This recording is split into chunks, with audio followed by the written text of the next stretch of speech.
Carthage is the only ancient capital Rome refused to leave standing. They didn't conquer it, they didn't occupy it, they erased it. For 700 years, it was the richest city in the Mediterranean. Then in 146 BC, Rome burned it for 17 days straight up and salted the ground so nothing would ever grow again. But to understand why Rome was that afraid of one city, you have to go back to a woman running for her life.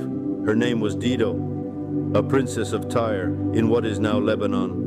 Her own brother murdered her husband for his gold, so she stole the royal treasury, loaded it onto ships, and sailed west into open sea with no map and no destination. She landed on the coast of North Africa around 814 BC. The local king offered her a deal, half mockery, half generosity. She could have only as much land as a single ox hide could cover, a patch of dirt, enough for a tent.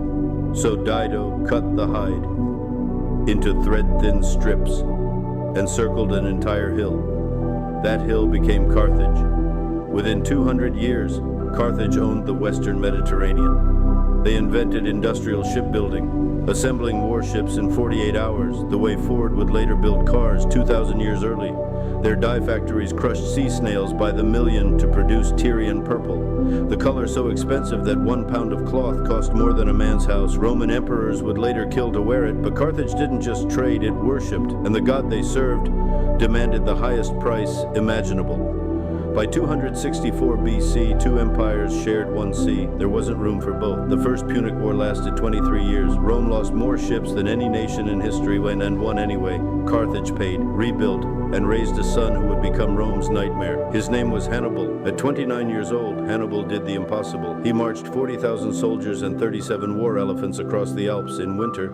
Half of them died on the mountains. The other half destroyed 3 Roman armies in 3 years. At the Battle of Cannae, Hannibal surrounded a Roman army twice his size and killed 50,000 men in a single afternoon. To this day, military academies still teach his strategy. Rome was one march away from falling, but Hannibal hesitated. He never marched on Rome, and Rome never forgot.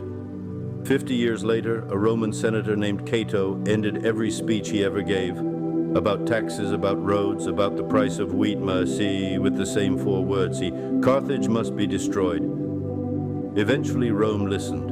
In 146 BC, Roman legions broke through the walls. The final assault, 6 days of street-to-street fighting. 50,000 survivors were sold into slavery. The city burned for 17 days, and then Rome did something it had never done to any other enemy. They demolished every wall, plowed the streets, and by legend, salted the earth itself. Today, Carthage is a suburb of Tunis.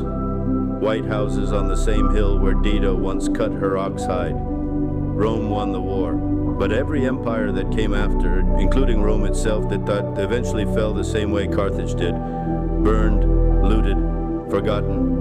Carthage just went first.